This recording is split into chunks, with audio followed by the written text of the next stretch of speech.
Bonjour, alors dans cette vidéo, on va évoquer un sujet que j'ai pas encore évoqué sur la chaîne qui sont les collectibles. Les collectibles qui sont en fait des biens numériques à collectionner et ce terme a pris pas mal d'ampleur notamment avec la prise d'ampleur de Sorare, donc une entreprise française qui permet de collectionner des cartes sur des cartes qui représentent des joueurs de football et qui permet aussi de jouer avec ces cartes-là. Ensuite, il y a aussi récemment Facebook qui a annoncé son métaverse Meta, donc qui a fait pas mal de buzz ces derniers temps. Et Meta, donc avec les métaverses, vous allez pouvoir en fait collectionner des biens numériques et sous forme de NFT. Et ces biens numériques vont aussi prendre de l'ampleur vu que Facebook, une entreprise de niveau mondial et international, compte démocratiser ce terme de métaverse et donc aussi démocratiser le concept de collectibles. Et donc ces deux choses-là m'ont invité à faire une vidéo sur le sujet. Je pense que c'est le bon moment d'en parler pour justement découvrir un petit peu plus en profondeur ce qu'est les collectibles et quels sont leurs intérêts, etc. Et donc dans cette vidéo, on va voir 3 points ensemble. Le premier, c'est d'abord quels sont les intérêts et pourquoi les collectibles sont intéressants à étudier aujourd'hui. Dans un second temps, on va voir quelles sont les opportunités pour les créateurs influents, les artistes influents et les personnes d'influence par rapport à cette arrivée et cette prise d'ampleur des collectibles et la collection des biens numériques. Et dans un troisième et dernier temps, je vais vous présenter mon avis et ma vision sur les collectibles. Alors tout d'abord, la collection numérique, quels sont ses intérêts? La première chose qui me saute à l'esprit, c'est d'abord la nouvelle façon de collectionner des choses sans pour autant s'encombrer. Il y a quelque chose aujourd'hui qui prend plutôt aussi de l'ampleur, c'est le désir en fait d'être de moins en moins encombré et le désir de combattre un petit peu le consumérisme, de combattre un petit peu l'abondance dans laquelle on vit aujourd'hui. Et donc on se rapproche de plus en plus de la philosophie du minimalisme et donc pouvoir collectionner des choses sans pour autant s'encombrer peut justement permettre à ces personnes-là qui s'intéressent à cette façon de vivre et à cette philosophie de pouvoir quand même collectionner des choses sans pour autant s'encombrer. Et donc c'est un point intéressant parce que la collection c'est quelque chose qui existe depuis des millénaires, depuis l'apparition de l'homme. On a toujours eu ce désir et ce besoin de collectionner des objets et donc là ça permettrait justement de combler ce besoin, de répondre à ce besoin-là en continuant à collectionner mais sans pour autant s'encombrer et s'embourber dans plein d'objets et remplir sa maison d'objets qui prennent beaucoup de place. Et en plus de ça, ça permet une nouvelle façon d'investir son argent. Ce qu'il faut savoir, c'est que les collections prennent de la valeur si elles sont bien réalisées et si elles sont désirées. Et donc, si vous avez une passion pour tel ou tel sujet, vous allez pouvoir collectionner des biens numériques sur ces sujets-là, donc des NFT. Et ce qui est intéressant surtout, c'est que les domaines et les secteurs sont infinis, vu que les biens numériques peuvent être utilisés pour tout type d'objets ou tout type de sujet et tout type de thème.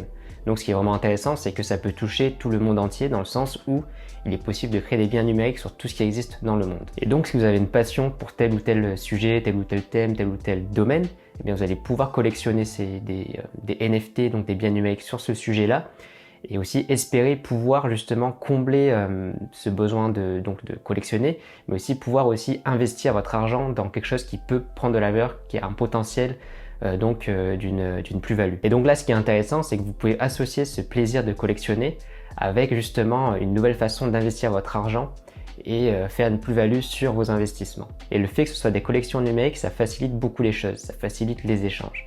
Vous pouvez donc échanger des NFT, des biens numériques sur des plateformes NFT, aussi sur donc des marketplaces. Et ces marketplaces, elles sont disponibles partout dans le monde et par tout le monde. Vous pourrez échanger par exemple une photo d'une longue collection de 100 photos avec quelqu'un qui se trouve par exemple, je sais pas moi, au Sri Lanka, tout simplement en vous rendant sur une marketplace et la personne qui sera donc au Sri Lanka pourra vous la vendre et vous pourrez en fait l'acheter directement ou l'échanger contre un autre NFT, contre un autre collectibles.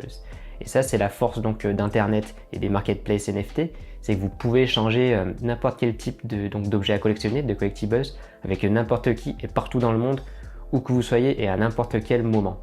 Contrairement aux collections donc physiques, comme par exemple les cartes Pokémon que vous échangez avec quelqu'un d'autre, vous serez donc limité par donc les frais de port, les échanges d'un pays à un autre, les frais de douane, les frais de service de la plateforme, etc. Et tout ça en fait sera coupé par la possibilité donc de transférer des biens numériques très facilement, rapidement et partout dans le monde. Ensuite, les collectibles, c'est aussi une opportunité pour les créateurs et les personnes d'influence. Je m'explique. Si vous avez une audience, une communauté qui vous suit ou des fans, tout simplement, si vous êtes une star par exemple, eh bien, vous allez pouvoir proposer justement du contenu exclusif à vos grands fans. Je prends l'exemple récent de pas mal de rappeurs qui ont pu exploiter ce point-là, c'est que ils ont permis, grâce aux NFT, ils peuvent en fait partager des contenus exclusifs à leurs fans. Ils peuvent partager des morceaux inédits ou partager des behind the scenes, des coulisses ou des choses en fait par rapport à leur création de base, leur création artistique. Et avec justement cette possibilité de le faire sous forme de NFT, sous forme de biens numériques, et notamment avec des collectibles, donc des objets à collectionner, et ben ça donne envie aux fans de les prendre et de prendre justement ces NFT, ces biens numériques, et de les collectionner pour en avoir en fait, pour prouver en fait que ce sont les plus grands fans de ces artistes-là.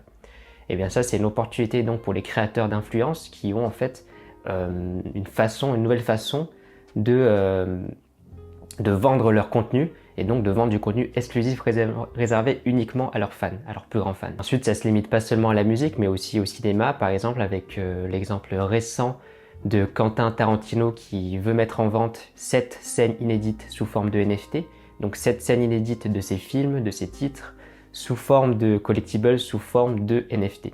Et donc là, les plus grands fans vont s'arracher, je pense, ces scènes inédites qui ont été vues par personne aujourd'hui. Et avec Quentin Tarantino, qui est un grand nom du cinéma, qui est une icône du cinéma, il a une nouvelle façon donc d'exploiter ses contenus, donc ses créations, sa créativité, à travers des collectibles.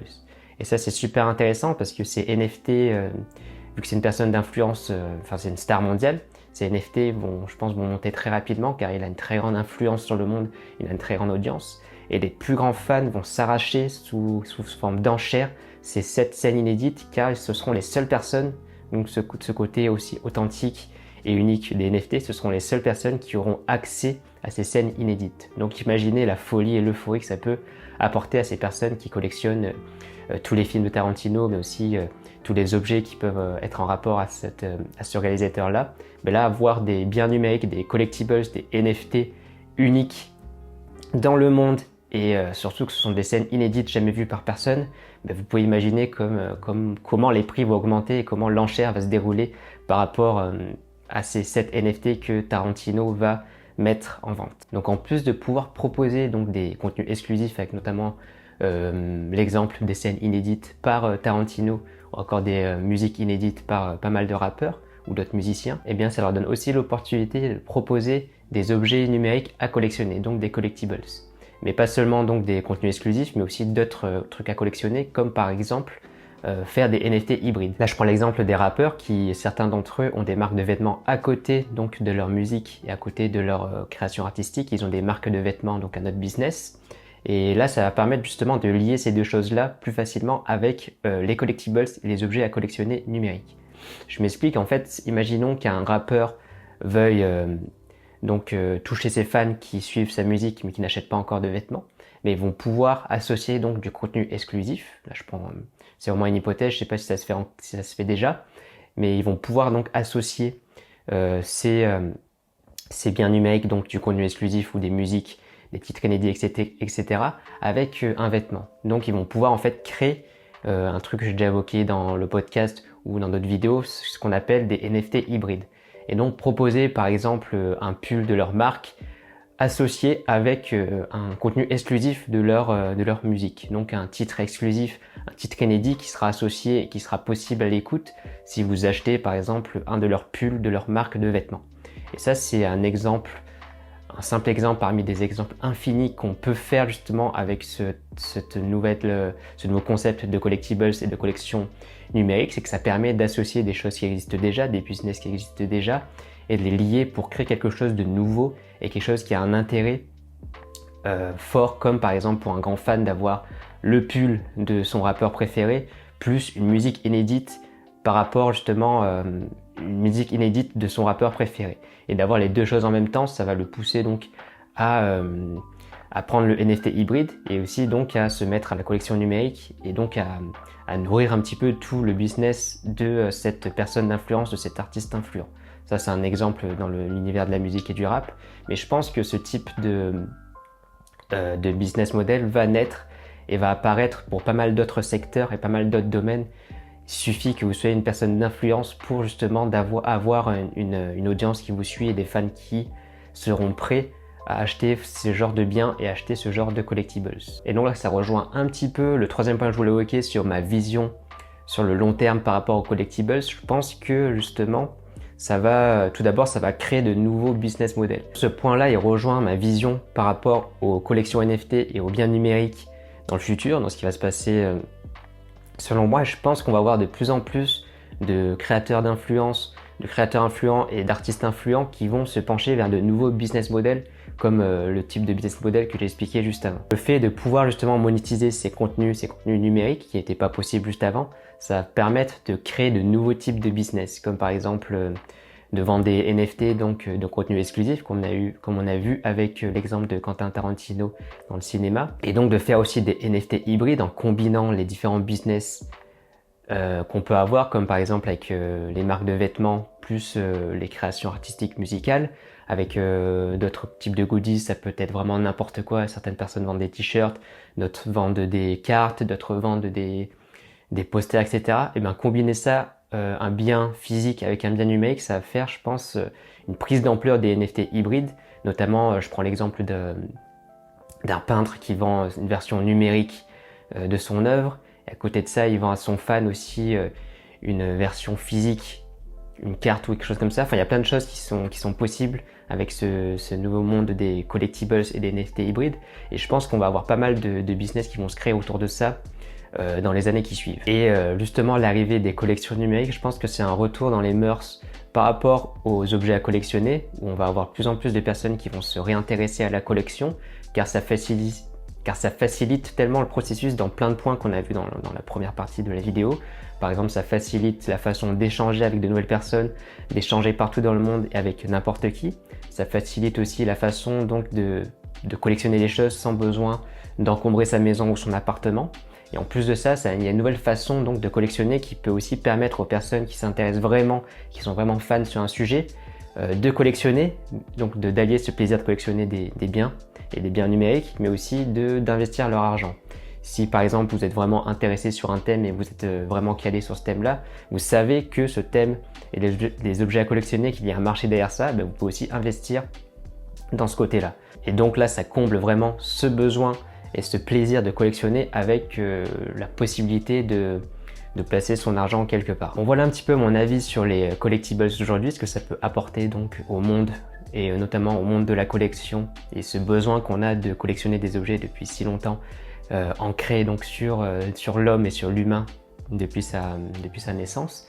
Et ce qui est intéressant, c'est de voir que justement il y a plein de concepts par rapport à NFT qui évoluent et qui ont en fait une grande opportunité si on s'intéresse vraiment à ce monde-là. Et d'ailleurs, si vous venez de débarquer dans ce monde-là, vous n'êtes pas encore trop calé, ou tout simplement si vous voulez avoir un petit peu plus de connaissances sur ce sujet-là, comme d'habitude, je vous propose mon mini-guide de démarrage, pardon, je suis un peu fatigué aujourd'hui, sur les NFT, qui permet donc d'avoir les grands principes et les fondamentaux et de les comprendre facilement lorsque vous débutez, que vous n'avez pas encore trop de notions sur le sujet-là. Il est disponible donc sur le premier lien dans la description. Il est gratuit, il n'y a pas besoin de vous inscrire sur un site, etc. Vous avez juste à inscrire votre adresse mail et vous le recevrez donc par mail sous format PDF. En tout cas, j'espère que cette vidéo vous a un petit peu éclairci, notamment sur le sujet, le concept des collectibles, et vous a donné envie de vous pencher un petit peu plus sur le monde des NFT et notamment tout ce que ça peut englober et tout ce que ça peut changer aujourd'hui. Je vous remercie d'avoir suivi la vidéo jusque-là si vous êtes encore là. C'était Avatar et je vous dis à bientôt dans l'autre monde. Ciao, ciao!